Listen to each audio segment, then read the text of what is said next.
The Hindu religion is the oldest religion whose origin can be traced back to prehistoric times around 5000 to 10,000 BC. So it is no wonder that many of the myths, beliefs, and mythologies surrounding the religion are just as old. In fact, given this timeline, many of these mythologies may have gone through a number of retellings over the years. Hindu mythology has rich history, enigmatic characters, resounding stories, and a surprisingly innate association with modern science. There are also cyclical periods of time that repeat themselves after a certain interval. There also are epics like Mahabharata and Ramayana, the former being the longest known epic in history. Here is a list of the top 10 most interesting facts about ancient Hindu mythology. Number 10. The Hindu epics. The Hindu epics were written to create moral ideals for followers to aspire to. These epics were written in Sanskrit and in their essence described the power of the Hindu gods in poetic verse. The most popular of these poetic epics are the Ramayana and Mahabharata. The Ramayana is a magnificent narration of the story of Rama. It chronicles the life of Rama from his birth in the kingdom of Ayodhya to his decisive victory over his evil nemesis Ravana. The epic speaks volumes on the virtue of true brotherhood, love, and the nature of sacrifice one has to make to defeat evil. The Mahabharata is the longest epic ever written and gives an in-depth insight into the rise of Hinduism between 400 BC and 200 AD. In fact, its entire narration is 7 times the length of the Iliad and the Odyssey combined. Apart from its glorious narration of the fight between the Kauravas and the Pandavas, it also details the scripts of the Bhagavad Gita. From beginning to end, it describes the great battle that pit brother against brother. In time, the Bhagavad Gita went on to become the epitome of Hinduism's sacred scripture. Number 9. Treta Yuga. This represents the second age in the cycle of Maha Yuga. The Hindu scripts state that Treta Yuga spans a period of 1,296,000 human years. By the advent of Treta Yuga, the presence of sattva or goodness in human nature had slowly started to diminish. Whatever goodness or virtue that remained in people was now accompanied by an ever-increasing amount of tamas and rajas. Tamas represented the darkness in human nature and rajas constituted all the passion a human could conjure. By now people had nurtured an acute level of intellect, but they had also lost a good deal of control over their body and its physiology. People's stature was now smaller than during the Satya Yuga, with the average human being around 14 cubits tall, but there were some exceptional beings who had attained a godly build and divine persona such as the characters Rama, Lakshmana, Ravana, and Hanumana who were considered godlike for their extraordinary strength and an inimitable intellect. Number 8. Dwapar Yuga. Dwapar Yuga represents the third age right after Treta Yuga. Also known as the Bronze Age, the Dwapar Yuga is said to have lasted for 864,000 human years. It represents an age where goodness and evil in human nature are neck and neck. As the human body loses sattva or purity, people attain a far greater control over their body than their intellect. By the time Dwapar Yuga was at its peak, man had already lost control over his innermost body and knowledge. He became more attracted to the materialistic aspects of the world, succumbing to his ever-increasing desires. Only intellectuals like Bhisma, Dharmaraja, and Vidura were able to escape this fate. Eventually, there was a gradual decline in the moral fiber of society in general.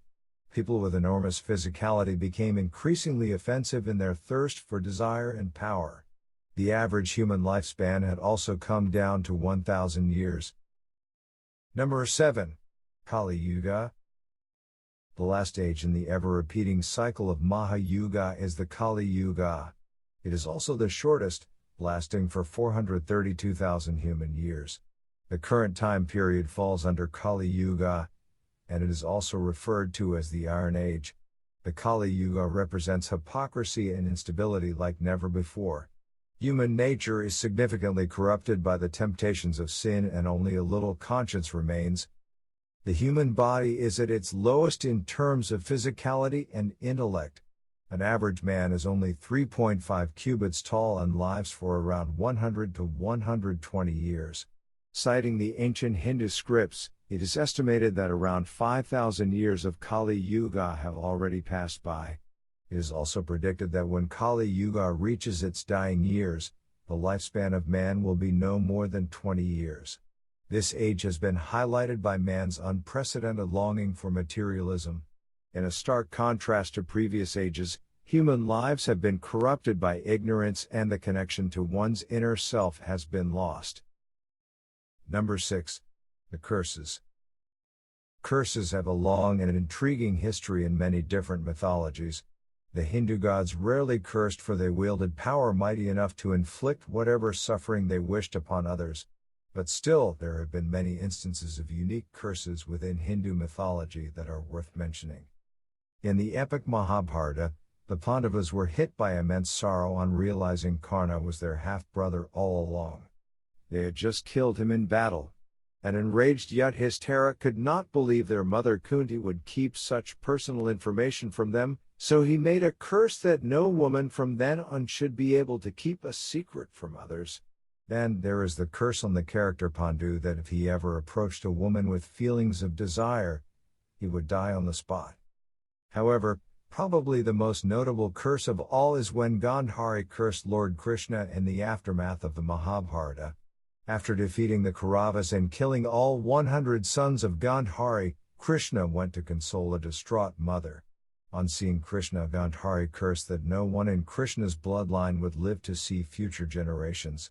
And just as the Kauravas' bloodline had been terminated, all of Krishna's family killed each other in due course. Krishna died an untimely death with no one left to continue his bloodline. Number 5. The Vedas and modern science. The Vedas represent a collection of hymns and religious texts that were formulated somewhere between 1500 and 1000 BC. These sacred verses were written in the Indus region where it is believed Hinduism originated. The scripture used in the Vedas is Sanskrit. Even though the Vedas were composed thousands of years ago, scientists have found a strong connection between their messages and modern science. For instance, modern scientists put forward the idea of the existence of multiple universes in string theory. It states we live in a multiverse. There are many universes that exist in parallel. The Hindu Vedas clearly echo this modern concept by mentioning the existence of cyclical infinite worlds in the ancient Hindu cosmology. The sacred texts in the Vedas and the Bhagavad Gita were perfect in their understanding of the universe. In fact, Albert Einstein once said, "When I read the Bhagavad Gita and reflect about how God created this universe, everything else seems superfluous." Number 4. Foundation of Hinduism. Hinduism is quite unlike other traditional religions. It did not originate from a single founder or sacred scripture or at a particular point in time. Hinduism is an amalgamation of different beliefs, traditions, and philosophies. These different viewpoints are usually at odds with each other. So naturally, there are different theories on the origin of the world's oldest religion. Its first mention can be traced back to the earliest writings of ancient Hindu sages or rishis. But again, even these sacred writings were originally enunciated orally.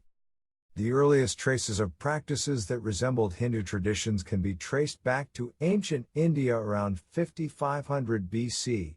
It is unclear if these traditions had any specific nomenclature back then. The term Hindu originated only during the Mughal era in contemporary India. Hinduism became a popular reference only during the 19th and 20th centuries, when English colonial rule saw a rapid expansion in India. Evidence also shows that an ascetic god named Shiva was popularly worshipped by the Indus Valley civilization around 3000 BC.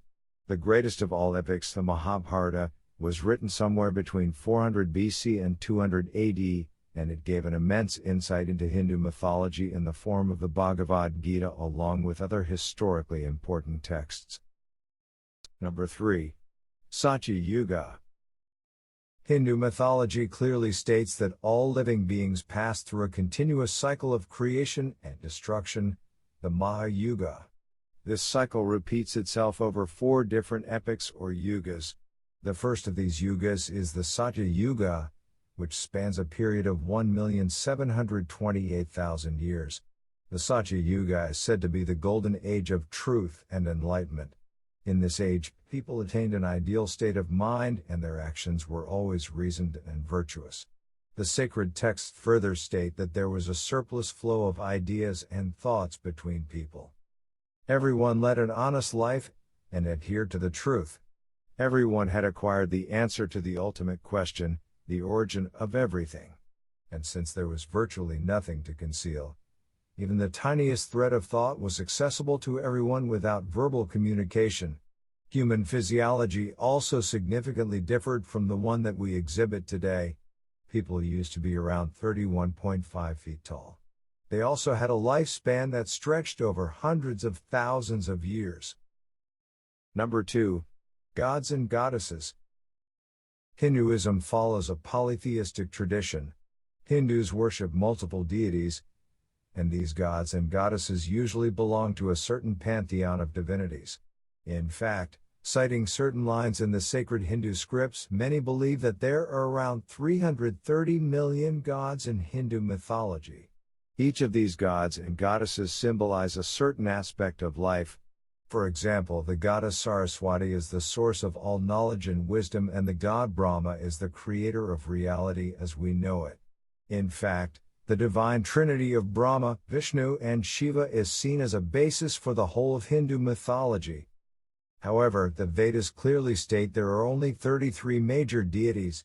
The transition into 300 million gods came during the Upanishadic age in an attempt to reflect the infinite nature of the universe.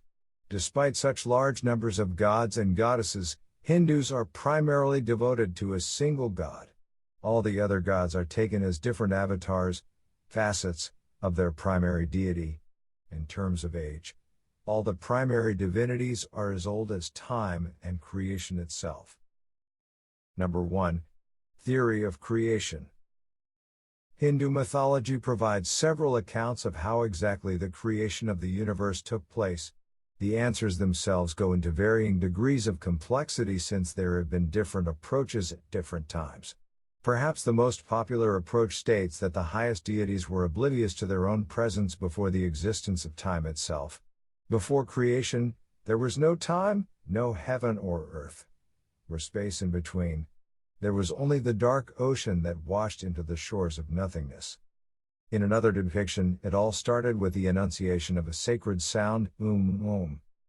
Ancient Hindu scriptures state that the ultimate reality, Brahman, has 3 main functions. These 3 characteristics are seen in the trinity of gods, Brahma, Vishnu, and Shiva. That is why we can see images where the heads of the Trinity are merged together into a single body called the Trimurti. In the Trimurti, Brahma is the creator of everything, Vishnu is the preserver of nature, and Shiva is the ultimate destroyer who brings about change whenever it becomes necessary.